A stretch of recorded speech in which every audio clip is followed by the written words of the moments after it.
The new Dune trailer is finally here, and before anyone asks, no, I'm not remaking it. I spent long enough on the last one, and I think my computer deserves a holiday. Instead though, I thought it'd be fun to finally show you how I made the LEGO remake of the previous Dune trailer, because looking back now, it completely changed how I animate. This project taught me how to build better environments, animate crowds, work with particle systems, organize huge projects, and most importantly, how to actually finish something with this much ambition. Because if you watch the trailer, you know how epic it looks.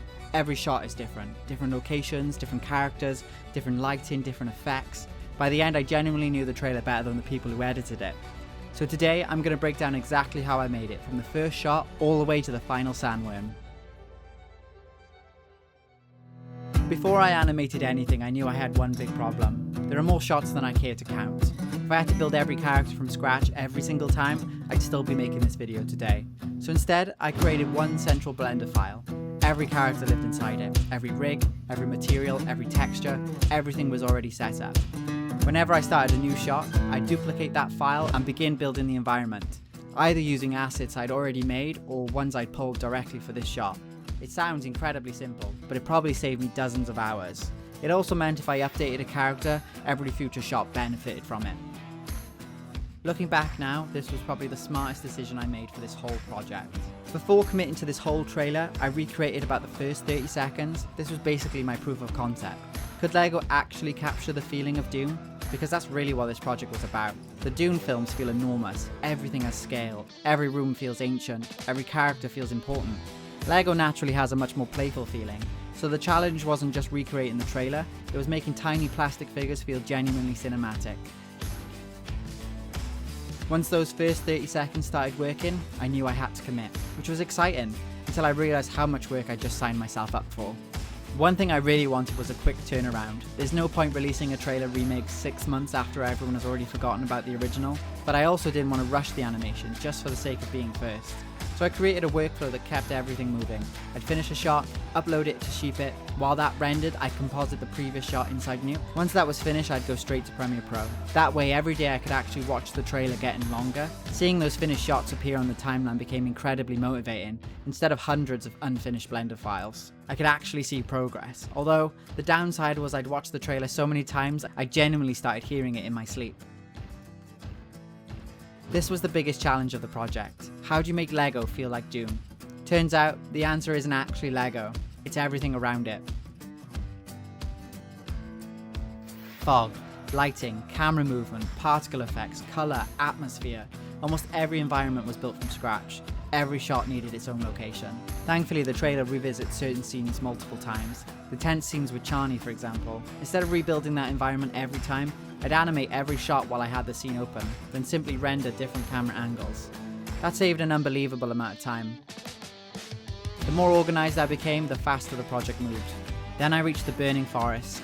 This was the moment when the project suddenly felt real. Up until then, I'd mostly been animating conversations, close-ups, small moments. Then, suddenly, Paul is marching through a burning forest. Smoke everywhere, fire, background soldiers. This shot had to feel angry. Paul's armor was actually made by combining parts from multiple different LEGO figures. That's something I do all the time.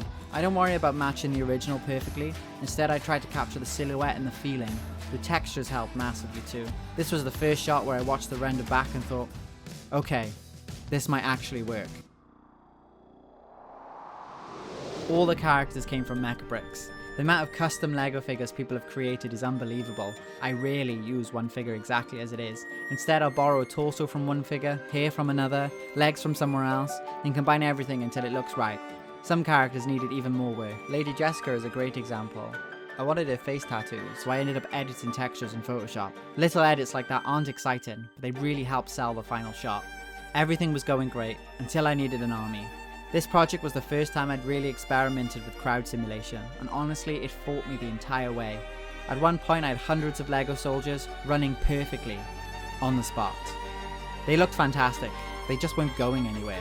I spent ages trying to fix the cache before eventually admitting defeat, so I cheated. I simply animated the entire crowd moving through the scene. It's difficult to notice in a fast, chaotic scene, and that's probably one of the biggest lessons animation has taught me.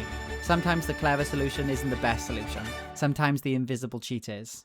The rain battle completely changed my motivation. Whenever I started feeling burnt out, I'd work on a shot like this. Lego rain, crowd simulations, smoke, hand animated sword fights, camera shake, particle effects, everything coming together at once. There's one soldier cutting his way through the battlefield while crowds clash around him. That sequence reminded me why I wanted to make this project in the first place. Not every trick was exciting, some were just practical. Fog became one of my favourite tools because it added atmosphere while hiding backgrounds. Motion blur helped blend huge action scenes together.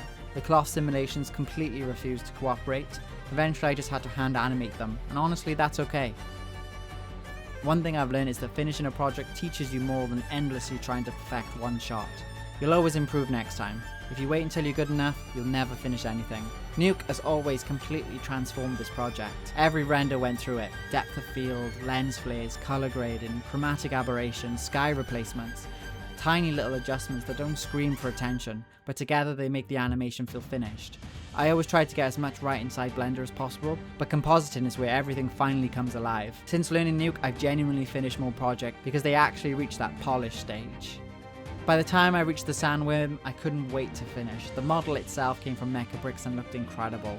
When I finally uploaded the trailer and started reading everyone's comments, it honestly felt surreal. Then a few months later I saw the original trailer in the cinema, and for the first time I wasn't watching it frame by frame, I was just appreciating it.